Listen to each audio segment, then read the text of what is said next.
Okay, cool. All right, wait. All right, Andy, wait. All right, 3, 2, 1. So during primary school, we all go through major changes, especially in regards to how we understand ourselves and our bodies.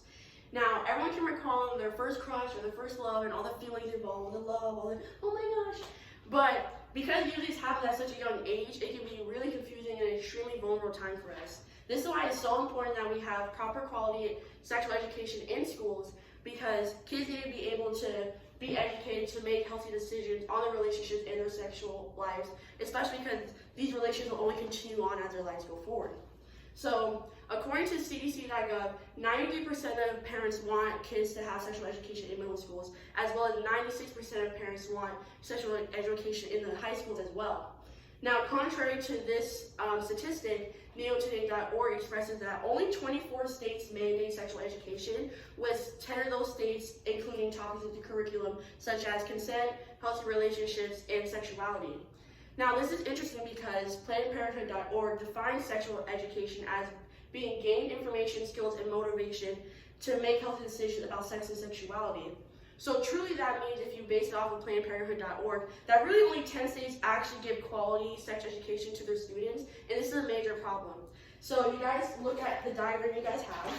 This diagram is from nursing.usc.edu, and it illustrates the sex ed legislation in the United States. Now, there's 2 main points I want to emphasize with this diagram. First being that if you just look at it really quickly, you see that all these boxes aren't highlighted.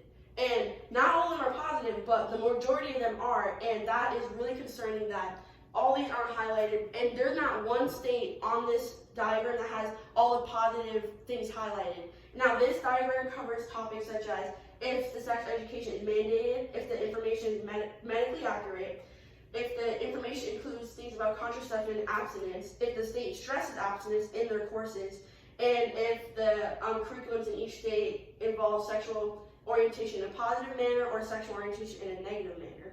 So, like I said earlier, not one state has all the positive stuff filled out, so that just shows the lack of priority that America obviously has for sexual education, and it shows that it brings problems to society because Arkansas has one of the least highlighted things in their column, with only stressing abstinence being highlighted, but they have one of the highest rates for teen pregnancy. But secondly, I want to address something on this diagram, which is if you look at the states, Arizona and Oklahoma, they have highlighted the category, which is sexual orientation negative, with an asterisk. So this means that with this asterisk that they don't talk about topics such as HIV and AIDS due to the stigma and the biases that comes with it in regards to homosexuality. Now, people have their own personal beliefs on how they view homosexuality in the LGBT community, but everyone knows, it's factual evidence that you don't have to be a part of this community to be able to get this disease, which is very, very deadly, and it's very dangerous, and it's very serious, and people should take it seriously, because I mean, it's very evident now, we all are experiencing with COVID-19, that being ignorant and being unknowledgeable can lead to mass problems, especially not only to you directly, but to the society around you. Now, quickly to dive in more with the LGBT community, I feel like that they should have their own safe space and their own inclusive environment where they can express their own thoughts and their own concerns and their own questions, because just from that diagram alone, and I'm sure many other states, not only including Oklahoma and Arizona, is that they don't touch upon these topics with those students. And it can bring a lot of dangerous things where they're even self-harming themselves, or even going to as big as suicide, or they just feel so like bottled up and they have all these mental health issues, which is also another thing that should be brought up in regards to sexual education, because it's not only about having sex, but how to be healthy and have healthy relationships with people. And according to guttermarch.org, this falls into a problem where people don't know how to go about teaching these kids sexual education, and it can just lead to a lot of ambiguity and a lot of uncomfortableness, a lot of awkwardness. So this is why people would throw it under the rug.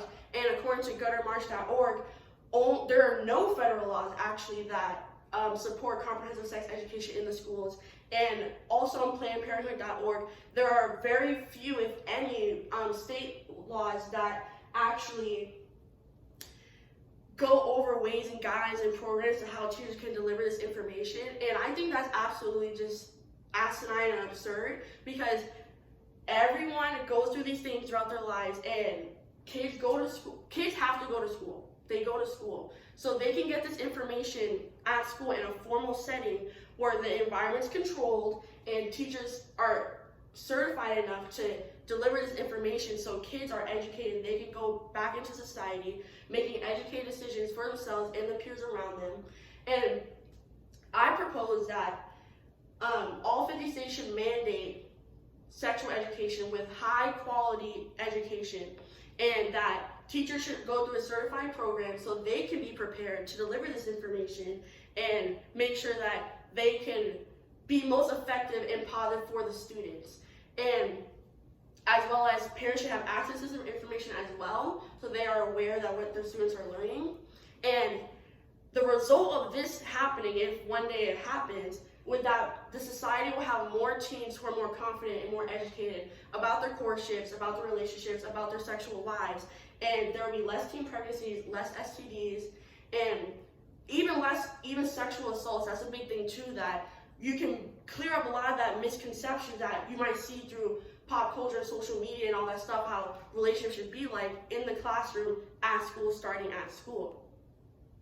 So to take it another step further, you guys can go sign this petition at www.change.org/US Representatives Better Sex Education, which if you sign this petition, it will, and if it gets to like 5,000 signs, I think, it will send the proposed ideas where it would have all 50 states mandating sex education, which is inclusive of topics of consent, healthy relationships, and sexuality, as well as making a safe environment for LGBTQ plus youth, and a bunch of other things which is positive for keeping really upbuilding sexual education in this country, because it does need heavy improvement.